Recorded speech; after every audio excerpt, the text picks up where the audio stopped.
السلام عليكم. فيديو جديد من قناة علي بدر. فضلا لايك للفيديو، اشترك في القناة، توقع نتيجة المباراة.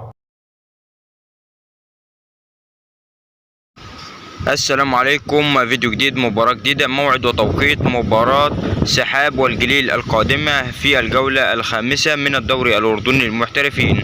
تنطلق المباراة يوم 15/9/2023، وتنطلق المباراة في 6 مساء بتوقيت مصر والسودان، 5 مساء بتوقيت الجزائر وتونس والمغرب، الساعة 8 مساء بتوقيت الأردن والإمارات وعمان.